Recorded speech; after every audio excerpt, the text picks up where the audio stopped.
So have you noticed I have been going through my your memories on Facebook a lot more and sending you stuff? Yeah. I this is when my Twitter was connected to my Facebook. I tweeted 7 is still one of the best movies with the best endings ever. Hashtag David Fincher, hashtag Brad Pitt, hashtag Morgan Freeman, hashtag Kevin Spacey. For some reason, Kevin Spacey got the lowercase Kevin Spacey, though. I don't know why. Everybody else was at least capital letters on their first initials and last initials. So, yeah. I don't know why I've been going through this a lot more, but my Facebook history is wild. I'll put it like that. All right. Is very wild. I always like to send you the things that I tweet to you or say to you as well, man. Usually things of like just got dope cookout with Javi and stuff. What was the one you put on there like a couple days ago, the hashtag in the text message? Did do that. And then you were like, you hashtag on Facebook? No, it was a text message. It was a text message, yes. I took a picture of it and put it on Facebook because you humiliated me and I in private, and I needed to humiliate myself in public there. I got you. Whatever. How's your week been going, brother? Oh, man, it's been pretty awesome so far. So far, so good. Good weekend. All right, man. Decent Monday so far. Yeah. You get any work done? A little bit of work. You were off today, weren't you? Bro, it was awesome.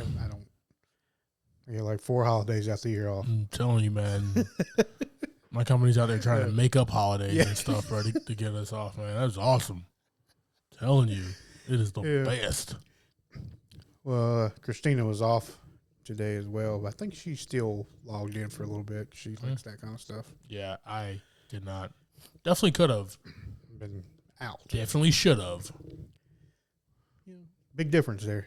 But my out-of-office message is going to be off tomorrow at like 7:45. So I say, hey, I work. When my out-of-office is on, I don't work. Yeah, makes sense. Simple as that. Simple as that there, man. So Good deal. Well, brother, what I think is that we should just go ahead and jump into this one because I'm really excited for this pod. All right. Anything else you want to say before we jump in? Let's go. Why I give you that after I give my last speech thing? You know what I mean? let's just jump into it, man.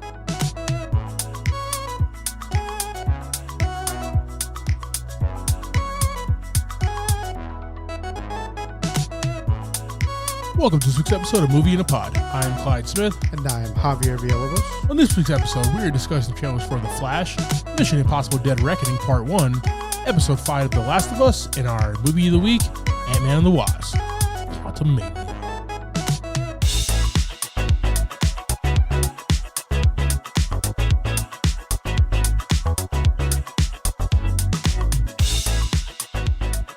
Hey team, check out our full trailer reviews on our YouTube page. Tell me something. You can go anywhere. Another timeline. Another universe. That's not good. So why do you want to stay and fight to save this one? Because this is the world where my mom lives. I'm not going to lose her That's a again. good point. Loves mommy. That's a different daddy though. Time has a pattern that it can't help reliving. Different people, different worlds, That suit's pretty intense. drawn to each other like It looks pretty awesome. magnets.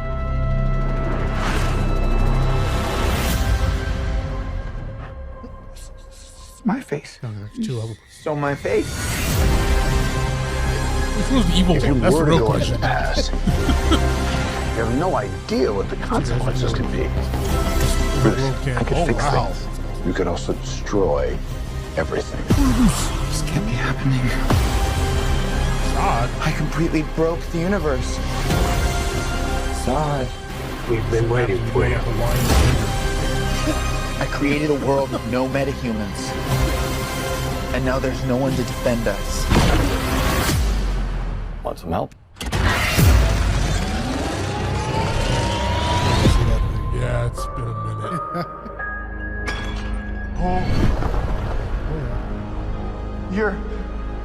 You are. That yellow logo, dude. It's just iconic. I'm Batman. Let's go.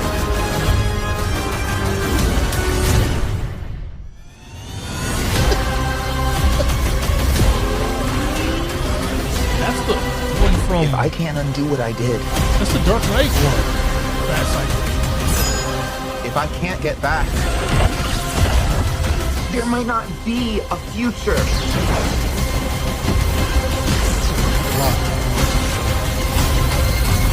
17 Batman. What's the play? Batman, what do we do? We try not to die. Nice.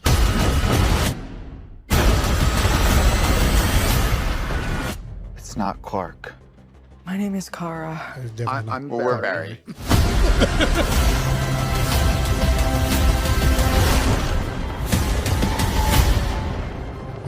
Barry, what are you doing? Our kids are gonna want to see this. All right, brother. So we finally have it. The Flash. Barry Allen uses his super speed to change the past, but his attempt to save his family creates a world without superheroes, forcing him to race for a life in order to save the future. We finally got a director, and it's Andy Muschietti from the It movies. All right.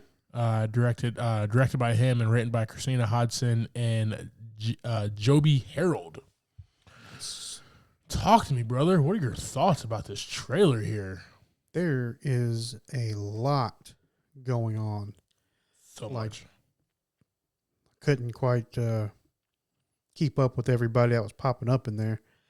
But it looks like he's going to be making his big mistakes, right? As Barry Allen As does. Barry Allen does, right? He thinks he's got a great idea, and about half the time, it's not a good idea. So he's traveling. We got the Flashpoint. Get Michael Keaton. Probably going to see a few other people that are in and out, maybe a few different timelines. Maybe. He's hitting a few timelines on his way through to get to this particular one where his mom's at. Getting there for show. Which would be fun. Just a lot to unpack. I'll say this, man.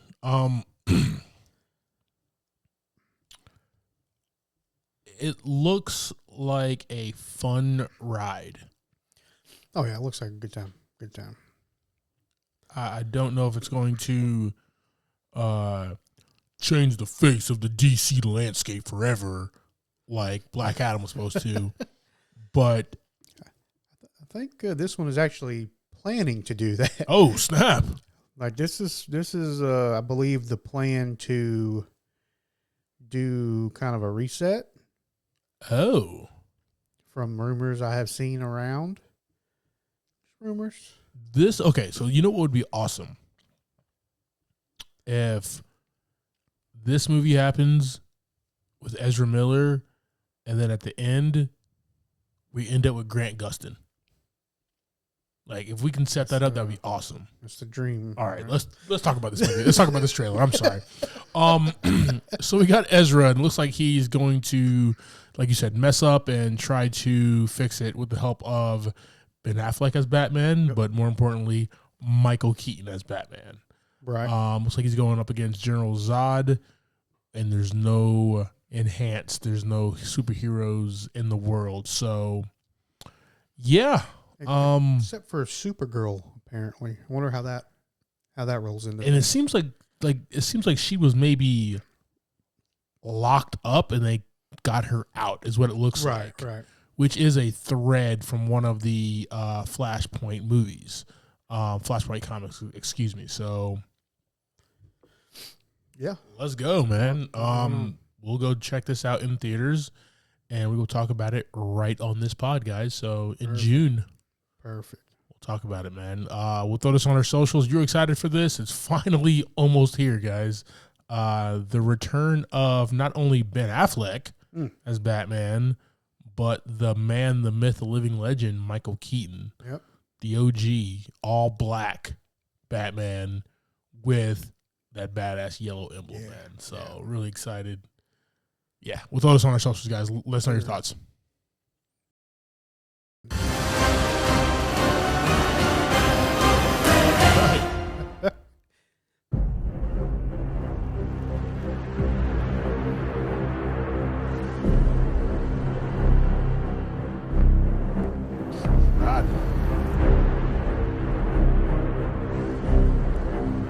Everything. Your days of fighting for the so-called greater good are over. This is our chance to control the truth, the concepts of right and wrong So that guy's the bad for guy. everyone for centuries to come. You're fighting to save an ideal that doesn't exist. Never did. You need to pick a side.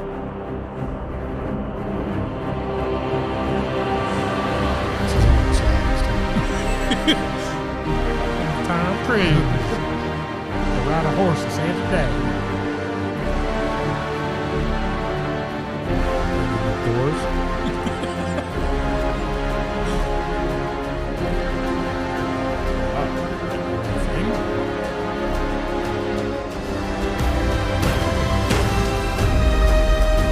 What bioterrorism?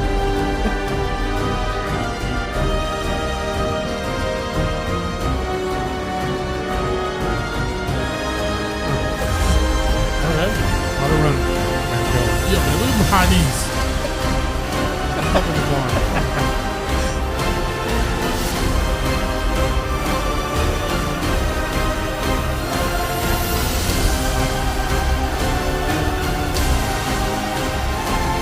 No doubt. Just action. That's all for me, baby. It's action scene. That's it. Doesn't have a shoot, by the way. Like, what are those called? Like sugar gliders? Yeah. Do one of those down. All right, we have Mission Impossible: Dead Reckoning Part 1. Part 1. All right. The 7th entry in the long-running Mission Impossible series. Wow. JV. Wow. There's been 7 of these bad boys, starring old Tommy Cruise. Yeah. Well, this one's part 1. How many of these have you? Part 1. Are you a fan of this series? Yeah, I mean, I catch them. I don't know, which one's which one, but I have watched a lot of them. So, like, the cool thing about these is it's literally like his James Bond movies. Yeah. Yeah. Where, like, the earlier ones, like 1, 2, 3, 4, and 5, were all just like separate missions. Yeah. Same. That's when he was a company man. That's when he was a company man. Yeah, exactly. They were like separate missions and Yeah. stuff like that, right? These Right. last couple of ones, they kind of have like one villain, one like organization villain. Yeah. Kind of the same characters keep popping up, like not the team, but everybody else. So like, Yeah. it's weird because like it started out as like a Tom Cruise version of James Bond 007 movies, Right. where they were always different. And then they saw the success of the Daniel Craig movies and was just like, Gotta get some of that. we got to get some of that. Like, where there's a plot, there's a through line through all these movies and everything. Right. You know what I mean? I'm a spy action junkie, so I'm there. Yeah. There's so much going on in this trailer that I can't even really. I mean, he's just running. It's just those knees were so high, He's man. just getting it. So our trailer, not much dialogue whatsoever. Oh no! Just action scene, action scene, action scene. And him running. Yeah, That's it. yeah. The cool thing is we do have a lot of the returning characters. So Rebecca Ferguson, Vanessa Kirby, Palm Clementif from Guardians of the Galaxy is actually going to be in here. We have Simon Pegg. We got Haley Atwell. Okay. Carrie Ells is in this. So the awesome Ving Rhames Charles Parnell. Let's go. Mark Gaddis. So like, there's a lot of good players in this, and obviously Christopher McQuarrie, who's just fantastic. He's starting to take the helm of these last few movies. He's actually the first to direct more than one Mission Impossible movie, and this will be his third. Okay. And obviously, Dead Reckoning Part 2 will probably be his fourth. I will say this, man. If you're going to do a Part 1 and Part 2, you got to end the series. You have to. Cruise is 60-something years old, okay? I mean, this will be after Part 2. That's 8 films, right? Yep. He's got to pass Fast and Furious franchise, man. He's got to get to 11. He's got to get to 11. Got to get to 11 here, man. Yeah, this is man, this is such a wild series. It's been going on since 1996. Yeah,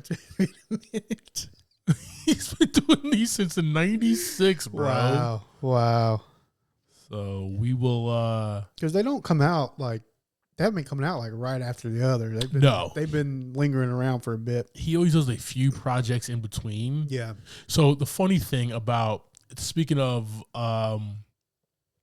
Fast and the Furious in this series, right? So every Tom Cruise will do a Fast and Furious movie, but he'll do a couple of projects in between that, all right? But also Vin Diesel will do a Riddick movie between all his which flops, and he'll do that was like 3 movies, wasn't it? That was and he's doing another one. Oh, really? Yeah, they got announced he's doing another one, but he also has like some one-off movie. The one where he was like the soldier, and he kept on like it was like a soldier or whatever, had these powers or whatever. It's like a Dark Horse comic, but then he was like a witch hunter a couple years ago as well, between one of the Fast movies. Bloodshot. Bloodshot was another one. Yes, that's the one I'm talking about. When he was like the military guy. So it was Bloodshot, and before Bloodshot, he was like the last witch hunter or something like that. He does these like one-off crappy movies in between like the only franchise that's giving him a paycheck. You know what I mean? And then we have Tom Cruise, who's just Guardians. He does have Guardians. I will give him that. Yeah. Yes, but then we have Tom Cruise, who actually makes like fantastic films in between the Mission Impossible movies. Yeah. And when those come out, they're fantastic still. So you know he's doing it right. He's doing something right. He's been doing it forever, so he's definitely doing it right, man. So, guys, what is your thoughts on Mission Impossible: Dead Reckoning Part 1? Check out the trailer. We'll throw it up on our socials. Rad. Are you ready for another Mission Impossible film? Tom Cruise is almost 70 years old, guys. So, but we have Harrison Ford about to go out there and do the damn thing too. So his knee's still looking good though. Behind he's looking good, bro. Looking sharp.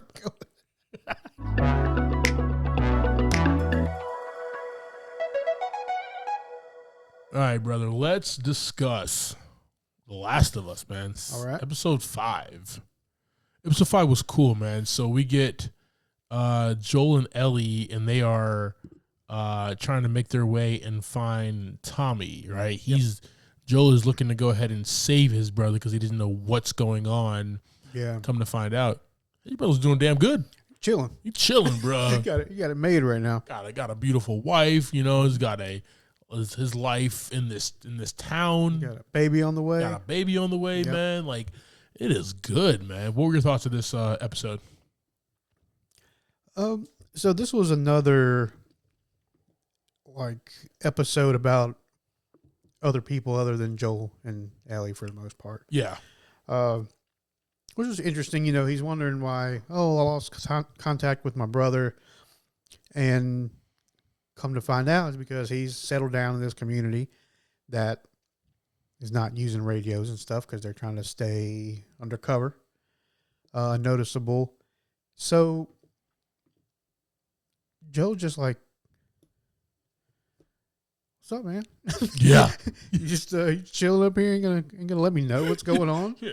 You know, text me, bro. Yeah. What about you being dead? Things happening. You're over here just chilling within your house and stuff. That's cool. It's whatever. And excuse me, this is episode 6. I apologize. Yes. So, Yeah, man. So this thriving community in Jackson, Wyoming, man. Yeah. And it's around Christmas time. It's cold, so it's around Christmas time, right? Yeah. Putting the tree up and everything. But this is an interesting, man. We see them together, but there's a lot of friction there. Oh yeah. Joel needs to put Ellie in somebody else's hands that he trusts. Mm-hmm. The only person that he would trust, even though there's friction there, is his brother, man. So there's this strange dichotomy that's going on in this episode, man, that is really interesting. We also see, like, all right, Joel has panic attacks. So that's what that is, panic attacks? It's got to be, man. Okay. It's got to be. He had like some kind of heart problems or something. I mean, it quite found out about yet. It's probably got to. I mean, it could be, right? But like to me, because it's happened a few times. Well, I didn't know if you had some inside scoop on that or not. That I do not. I will. I will say this: not a part of the game. There you go. Not a part of the game at all. He's actually healthy as a horse the entire episode. I mean, the entire game. Yeah. Until this part happens in the game at the end of the episode. So, so good health until that point. Good health until that point, but you're bleeding out. So, yeah, I will say this for fans of the game that I was expecting to see more video game type of a story. We're not getting that. Basically, when they go to the school in the video game hobby, Joel has to go berserker mode. Gotcha. And he fights like 20 guys. All right. Is that realistic in a show like this? They probably could have done something. Yeah. The interaction there was very minimal. But it was very, exactly, right? But I think the feeling of what happened, to me at least, how Joel goes down, it hits the exact same, right? Yeah, you have you love this character, right? You want this character to succeed and be whole again in some way, shape, or form. And then, my man gets the end of a bat through him, so he's bleeding out, and Ellie's like, oh, shit. Yep. So, and that's where we are left. Yeah, and we get another episode where it's basically just about people again. No infected whatsoever. Yep. So it's kind of weird, right? We start this, which I guess, even with the game, that's not a center point, right?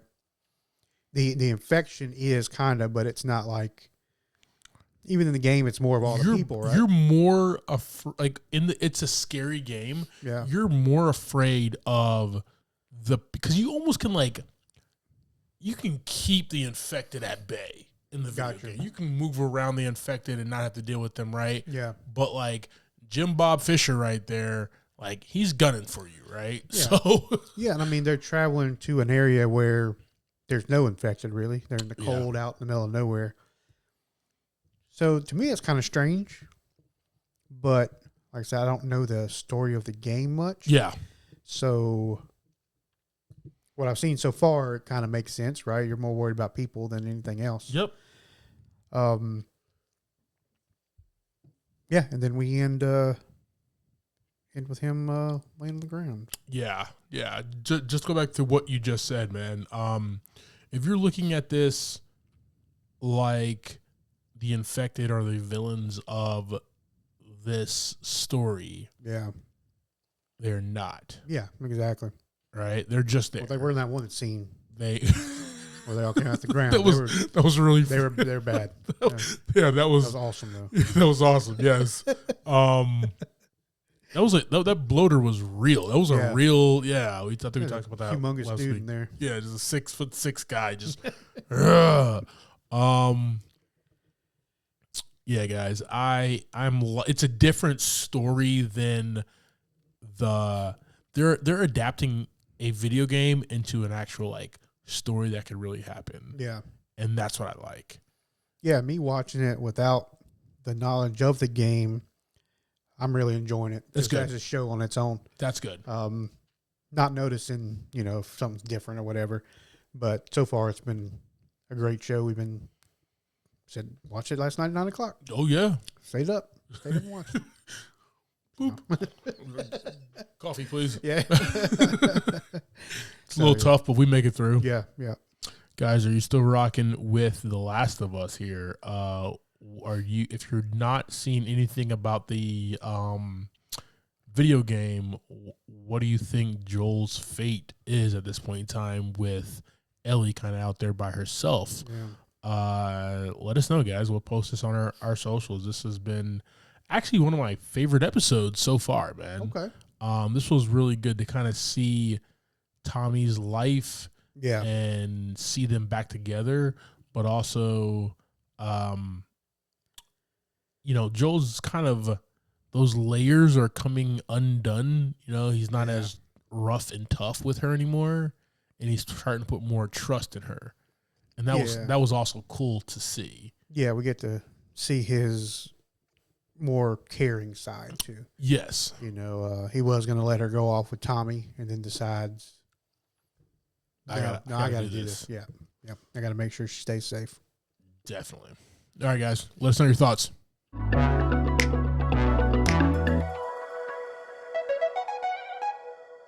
All right, brother, you ready to jump into this week's movie? Yes, sir. Bro, yes, I'm really excited for this, man. Awesome. We have Ant-Man and the Wasp, Quantumania. Yes, sir. Dropped this year, literally Friday, Yep. Thursday, Friday. I don't know when they do movies I don't now. know, sometimes. It gives like an earlier and earlier. Like 12 o'clock midnight on Yes. Wednesday. Yes, exactly. Yeah. All right, man. We're big fans of the Ant-Man series here, you and I. So this movie is directed by Peyton Reed, becoming the first director to direct a Marvel trilogy. Right. Yes. The next one will be, he's just leaving, Guardians of the Galaxy. All right. It's also written by Jeff Loveness, who writes on Rick and Morty. So you kind of get that vibe. And we'll talk about that a little bit. We have a $2 million budget. So far, grossing $226.8 million. Nice. Starting this, we have Paul Rudd as Scott Lang, Ant-Man. Evangeline Lilly as Hope Van Dyne, the Wasp. Jonathan Majors as Kang the Conqueror. Catherine Newton as Cassie Lang. We have David Dastmalchian as Vabe, the little slime guy. Yeah. I didn't know that until I saw the credits. It was great. And just a list of other people. Katie O'Brien, William Jackson, Bill Murray. Bill Murray, Michelle Pfeiffer as Janet Van Dyne. And then Corey Stoll as MODOK. And, of course, Michael Douglas as Hank Pym. Yes. And one person that I want to mention because he is literally the lifeblood of the MCU. Yep. Randall Park. He's on Jimmy here. Woo, Yep. baby. It's Jimmy Woo, baby. You got to him before I did. Oh, awesome, man. Go ahead and give us a quick synopsis of this flick, brother. So the Lang Pym family find themselves sucked into the quantum realm, and they encounter creatures and plants that they never expected to find. They uncover a lot of deep, dark secrets about Janet Van Dyne, which leads them to the big baddie Kang the Conqueror. Kang the Conqueror. And at that point, we have the biggest subatomic battle of the MCU.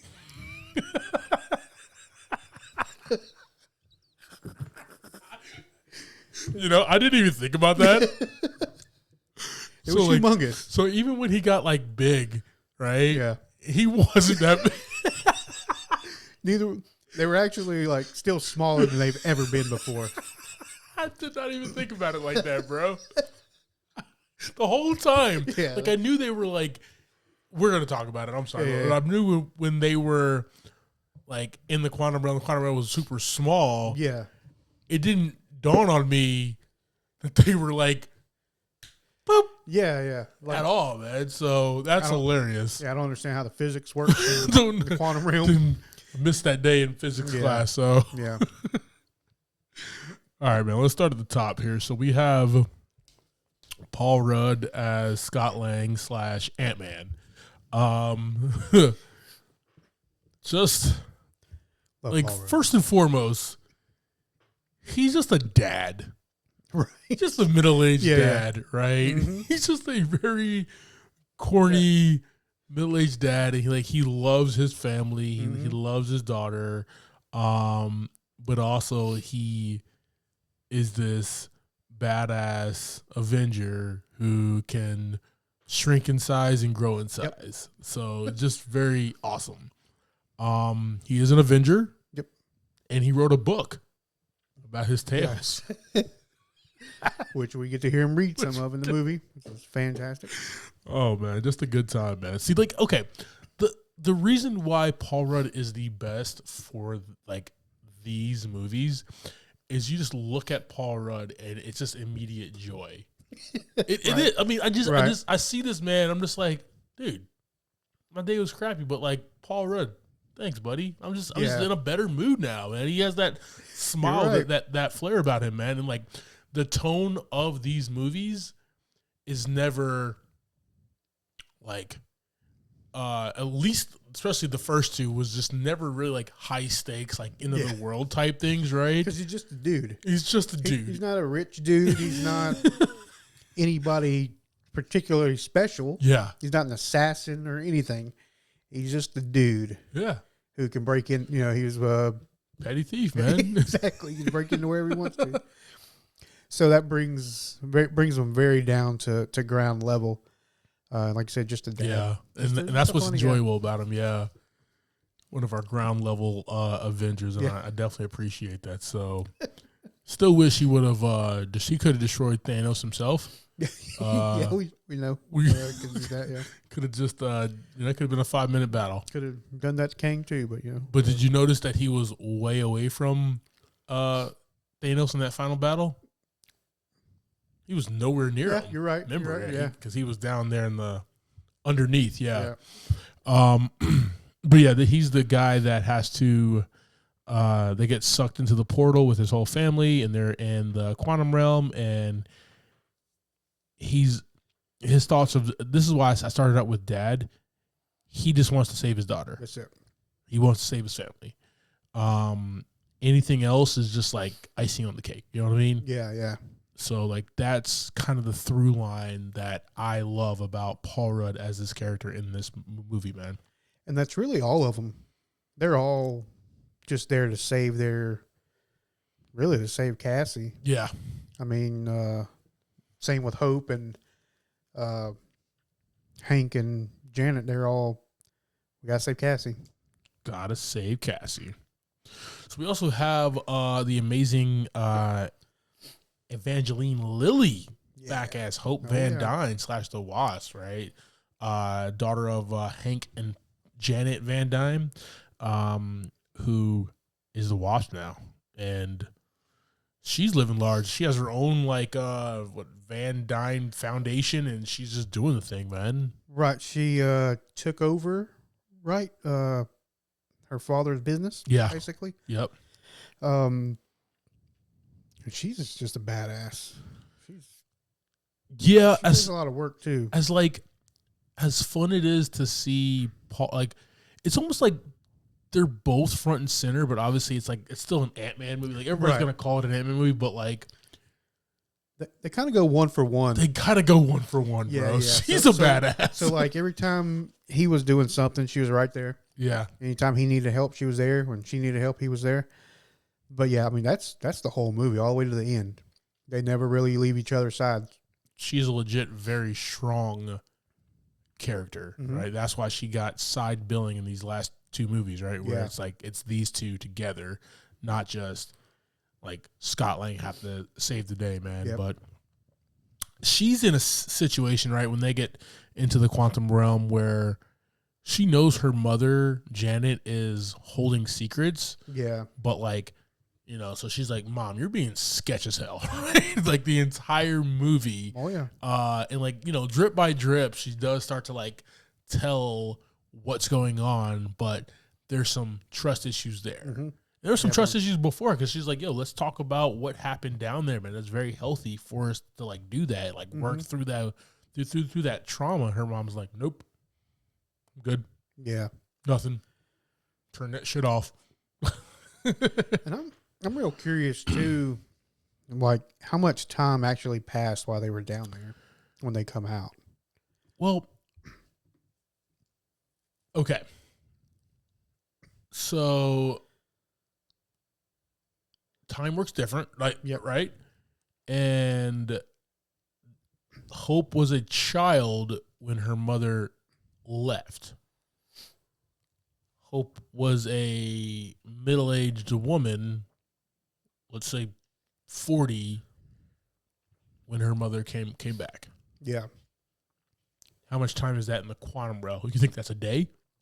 She was there. Well, she said she was there for 30 years. Yeah. That was mentioned a lot. Well, yeah, I think about. She kept saying she was down there for 30 years. Yeah, but we never got how much time was that in the quantum realm, though. Well, when you compare, if I remember correctly, like when Scott comes out, I think he says like he's been gone for like 5 hours, right? But it's actually been 5 years on Earth.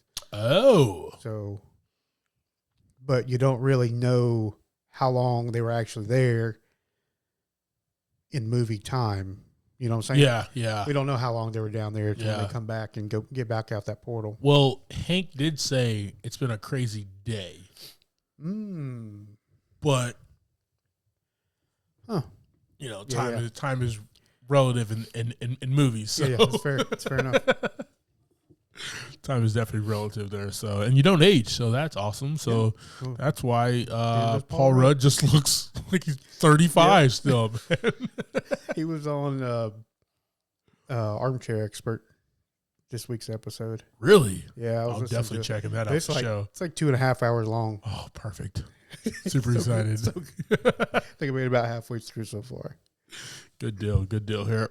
All right, man. So we have Jonathan Majors as Kang the Conqueror, a time-traveling multiversal adversary trapped in the quantum realm who needs Pym particles to get his ship and a device online that would allow him to go anywhere and win in time.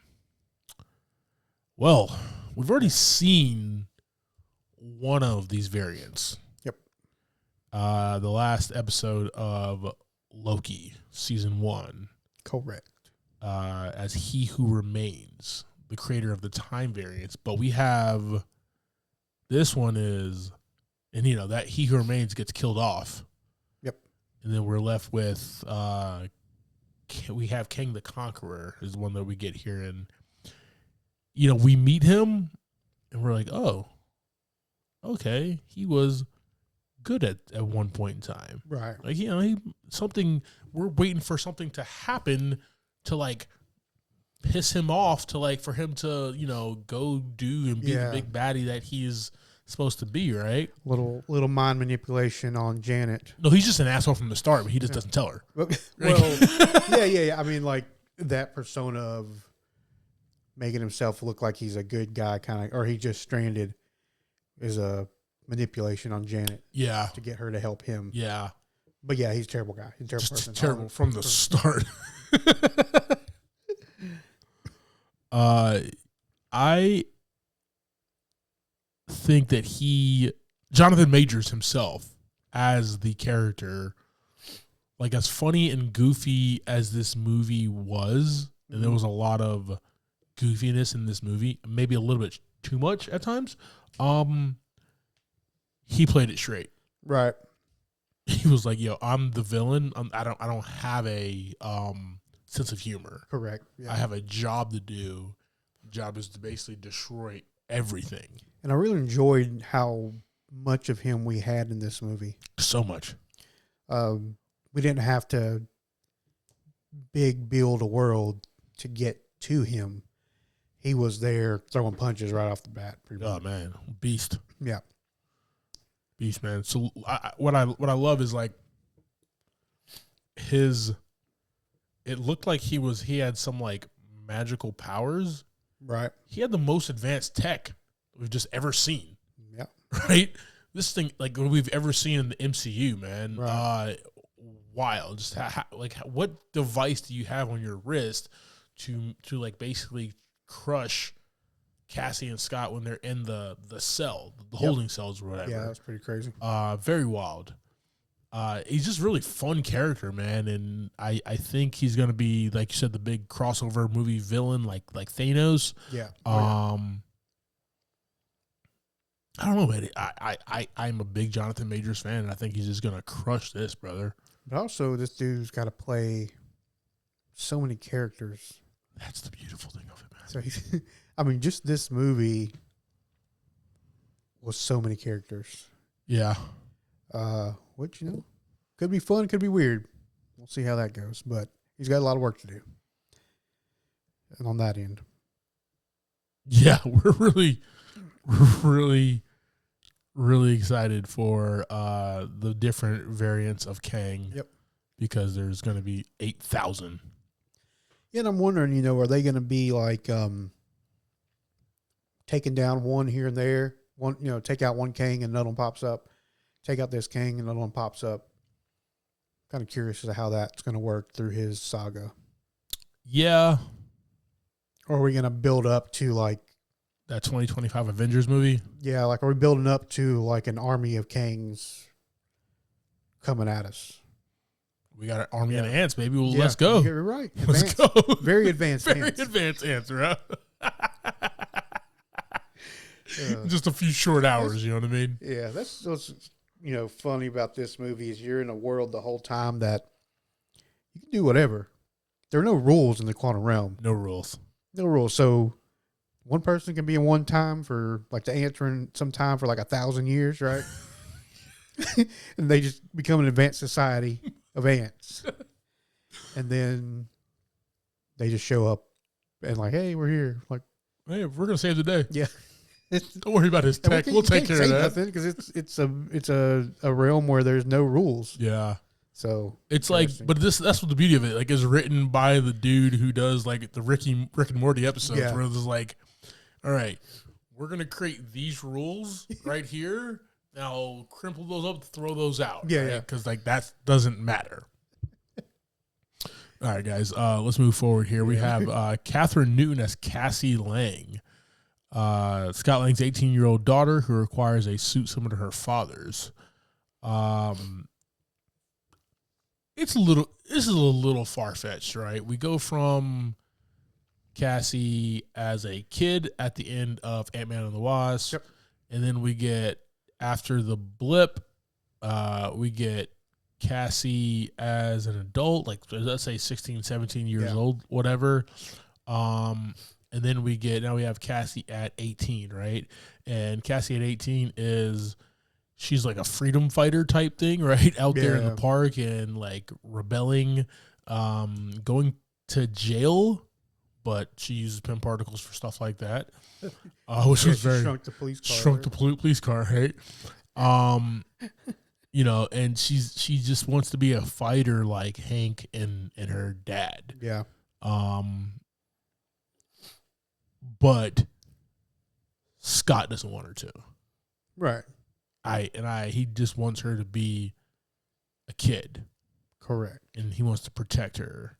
But she doesn't have that. She's like, no, we are meant for something more. Right. We have this technology. Yep. She we have to use it for good. Yeah, man. And that was kind of like her through line, and especially when she's in the quantum realm, her through line with the resistance fighters, right? Mm-hmm. Scott didn't give a damn about the resistance fighters. He was like, let's get the hell out of here. This is not our fight. She's like, no, this is our fight. We're here. We got to be here, man. So she's going to be interesting to see moving forward in the MCU if they have anything for her. So, yep. But I did love the scenes where she kind of does, do the Ant-Man stuff, but can't really throw a punch. It was cute. Yeah. Yeah, she is learning a lot right here. Like, she's just thrown into it. Yeah. She has to be a superhero or not be a superhero. So she chooses to be a superhero and is okay at it. Yeah. She's okay. Yeah, she gets some stuff done. Basically takes down MODOK. Yeah. So MODOK. All right, here. Real quick here, we got David Dashmalin I can't pronounce his name. Yeah. As Veb, a slime-like creature that lives in the quantum realm. David previously played Kurt in the first Ant-Man films. Totally forgot about that too. That he did, but Veb was an interesting character because his slime.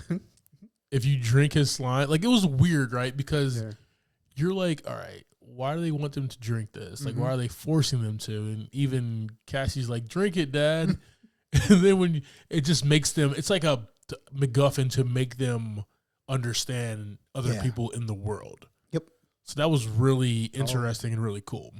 Yeah. It was different. A little comedy. Yeah. Little comedy part there.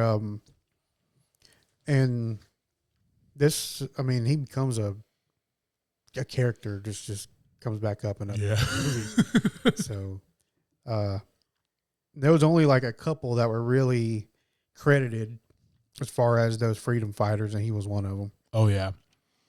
The other two real quick here. We got Katie O'Brien as Gentora, a freedom fighter rebelling against Kang's oppression of the communities in the quantum realm. She's kind of the leader of the resistance. Yeah. Her whole thing was like, this is our home. You basically drove us out and trying to kill us. We're going to take it back any means necessary. And then we got William Jackson Harper as Quaze, a telepath who lives in the quantum realm, man. Just another great small time character in the movie. But he pops up at the perfect time. Pops up at the perfect time, right? So, those are our freedom fighters there. We got Bill Murray as Lord Krylar. Bill Murray. Leave it up to Bill Murray just to hop into a humongous franchise for minutes. Hey, man. And just be awesome. Just be cool. Awesome at it, right? Yeah. This is the man who doesn't have an agent, right? This is the man who just kind of, if you get a hold of him, there's like, oh, you want me to do the movie? Yeah. All right, cool. Right? Like he doesn't do that normal Hollywood. He hasn't in forever. Yeah. Like he famously says that he wished he didn't pick up the phone for Garfield, right? Like so. So, I loved seeing him, man. Yeah. It's always a good time when you see Bill Murray. Yeah, because he just comes in and he's going to be who he wants to be. I think as his character, it's a character we've never seen before and we're not going to see again. Yeah. So I'm sure it was just here's your script, make it happen. Make it happen. He was just a cool dude, man. Awesome. Really enjoyable there. All right, so just three more I want to talk about here.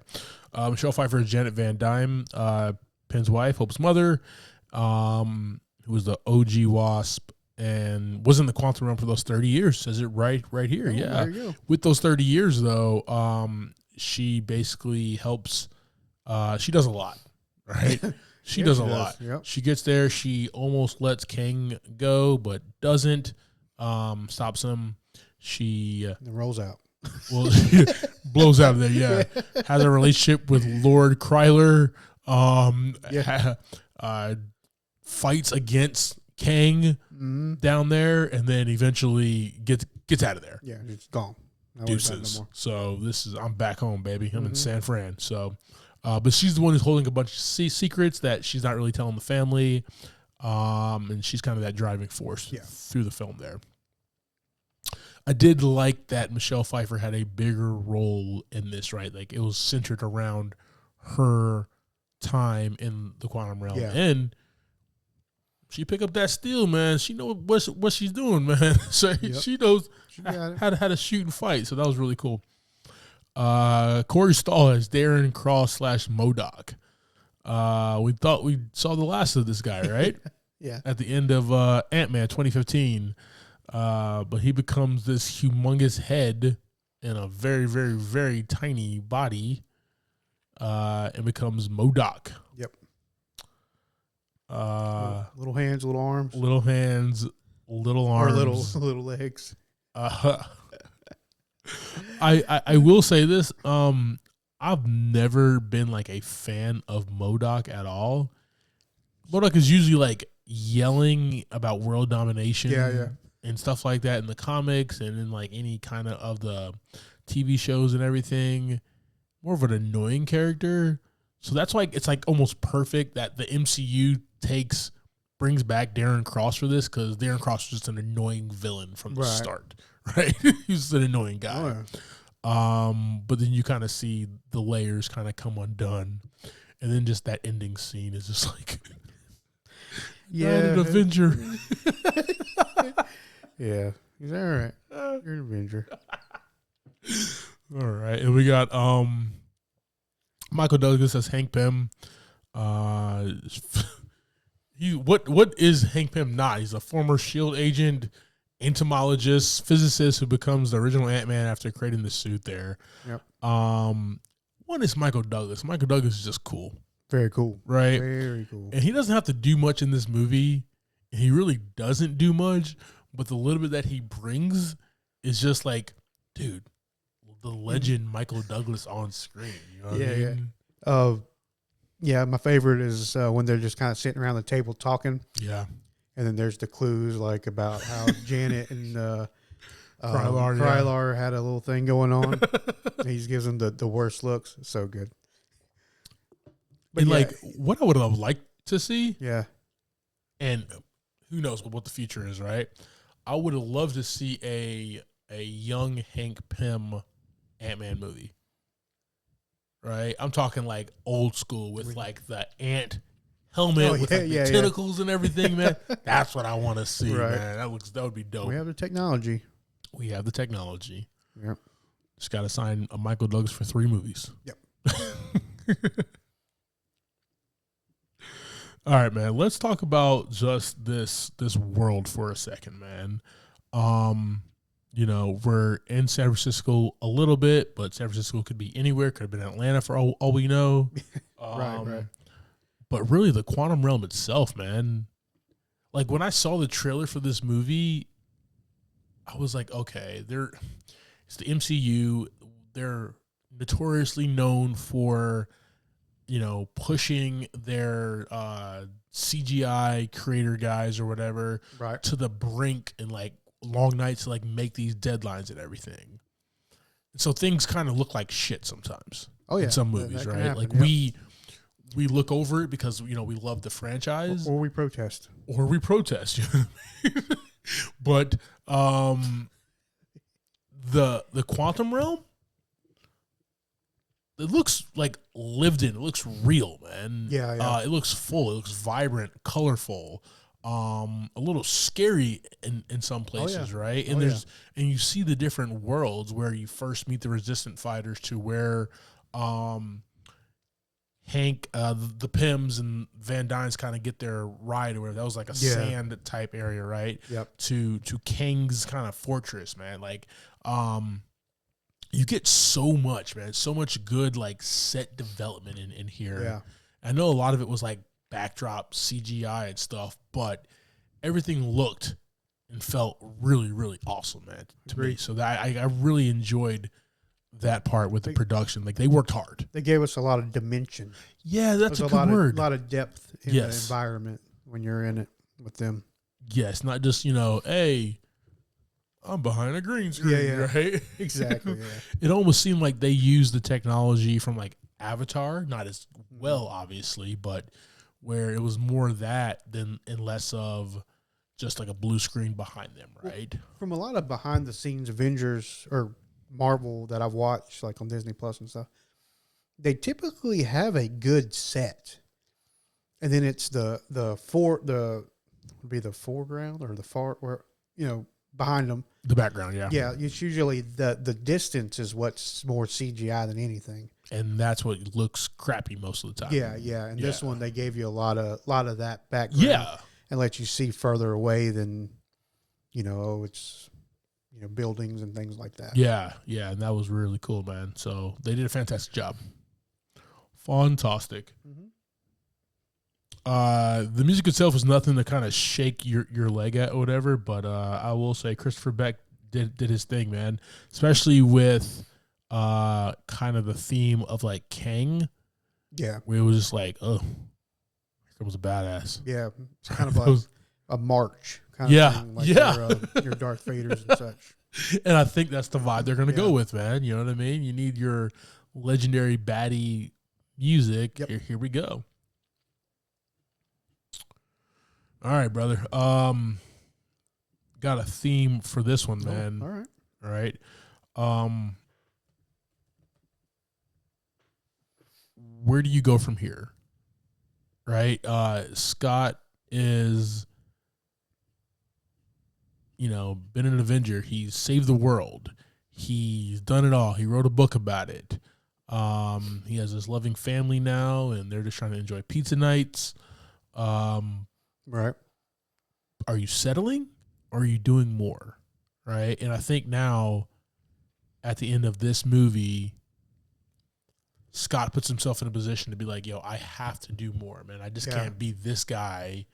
I have to trust more, and I have to be more of, Scott Lang, but more of Ant-Man. The world needs Ant-Man. And he also does a lot of thinking. Like at the end where he's all excited and happy, and all of a sudden it's like doom comes over him. He's like, did we finish him? Is he gone, or is he not gone? So that kind of lets you know that he's actually thinking about more of the superhero side of everything, which is good. Yeah, which is enjoyable there. So,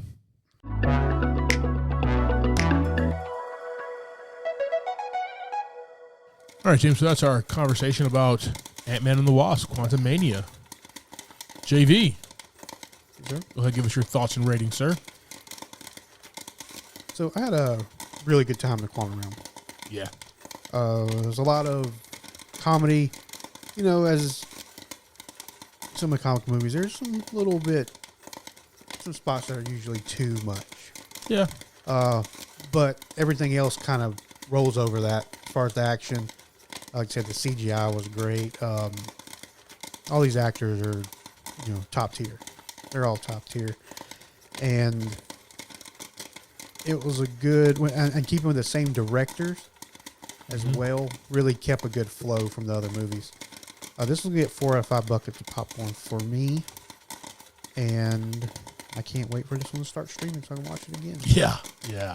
I feel you, brother. What about you, man? I'm right there with you, man. I'm going to say 4 buckets of popcorn. Nice. This was just a fun time. Oh, yeah. It was just, once again, it was just great to see Paul Rudd on screen again as Scott Lang. Oh, yeah. Right? Always good. That was just really, really fun for me. What was even more fun is that we got, you take the Ant-Man franchise, which is a smaller franchise in the MCU, and you introduce the big baddie. Yeah. Right? We got introduced to Thanos at the end of Avengers, and then we got introduced to the Thanos that we're gonna see and hate at the end of the at Guardians of the Galaxy, right? Yeah. So, bigger franchises within the MCU. The fact that it's an Ant-Man, that's a lot of love and attention that Kevin Feige was like, "Yo, we can do it here." Well, and we're going right into it. Yes. Like there was no build up. There was no to Kang in this saga. It was right in. Right. Yep. Like Loki left us off feeling weird about this Kang guy, but also being afraid of this Kang guy, right? Yeah, So, pretty exciting, man. No, this movie was fun. It was a quantum realm that was definitely lived in. You could see that Van Dyne was there for 30 years. Yeah. That's something we talked about too in the trailer review. Was like, this is a new place. Yeah. And Hank mentions that too when he gets there. He's like, this is nothing like we've researched. Yeah, exactly. So that was interesting that was brought up. Yes, sir. 4 buckets, man. This is a fun movie. Definitely recommend seeing this in theaters.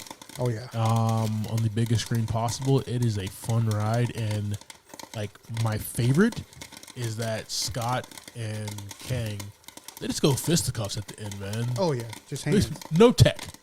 Let's just go, right? Yep. 4 buckets, brother. All right, team. Thank you for subscribing to this week's episode, talking through Ant-Man and the Wasp: Quantumania. Next week, we'll be discussing the Elizabeth Banks directed film, Cocaine Bear. That'll be playing in a theater near you.